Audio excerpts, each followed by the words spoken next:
Michigan couple getting the shock of their lives when they got an alert from their security camera in the driveway. It was kind of like really unusual. I've never ever seen anything like it. I was like, wow. I mean, that is an angel. The photos are exactly how they were taken. I choose to believe it. I think it's an angel. Take a good look. Many, including their pastor, said that they believe this image, captured by a security camera, shows an angel hovering over the family's truck last week. So could it be? And in the next picture, I think we have it, it sort of looks like it has moved to a different part over the truck. So joining me now is an expert, Pastor Don Piper, who has written about his own experience. He was in a terrible car accident, and he says he died and went to heaven and came back. He is the author of People I Met at the Gates of Heaven. Pastor Piper, good to see you tonight. I'm pretty sure that you believe these folks when they say that that's an angel, right?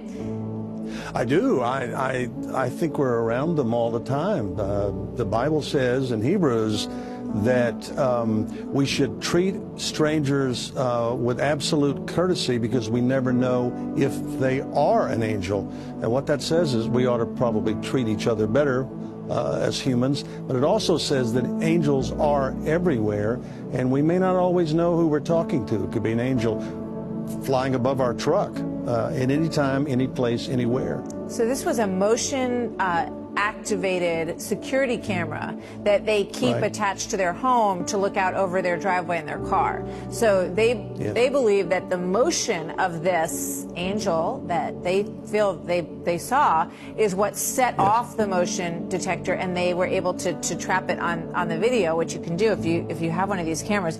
And it's a very stunning, beautiful image that they got. But tell me a little bit about your experience, Pastor Piper, because you were in a car crash, and you say that you were transported instantly to the gates of heaven. Tell me about that. Exactly. One of the things that happens at the moment of death, and I was killed in a head-on collision with an 18-wheeler trailer truck, is that we are absent from this body and present with the Lord. If we're prepared to go, I wasn't planning to die that day, but I was ready, and I was transported by angels. And the Bible says in Job that we are transported to heaven by angels to Abraham's bosom, and that's another euphemism in the Bible for heaven itself. So we go there by virtue of angels. A lot of people who are with someone who's dying feel like there's a presence in the room, and usually there is. And I arrived at the gates of heaven and was greeted by people who helped me get to heaven, who preceded me in death. So I was surrounded by a lot of humans, but there were angels everywhere as well. And angels are not just little cherubs playing harps on clouds. These are robust, amazing creatures. Some have 6 wings, some have 4, some have 2, some have none. But I could hear their voices, and I could actually hear their wings. That's one of the things that was most stunning and most encouraging and comforting to me. It is amazing. And you say that when you were there, I just want to put up a graphic of the numbers of people, according to Gallup, who believe in angels. And everybody wants to believe in angels, so 72% say they do, and you can see the other numbers there. You say that everyone that you saw when you went to heaven was someone that you knew. They were. I think the people that I did not know in this life were inside. They did not come out to greet me. I think the ones I greeted at the gates of heaven were the people who helped me get there, which, of course, when I came back, that motivated me all the more to try to get people into heaven, because I know those people helped me get there. And the question ultimately is, who are you going to greet? Who are we going to greet when we go there? I think it's going to be the people we helped get there. There was an angel back here on earth when I returned.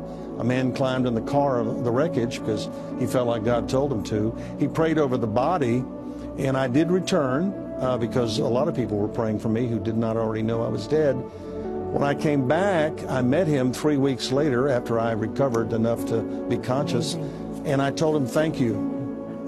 Pastor, thank you for praying for me.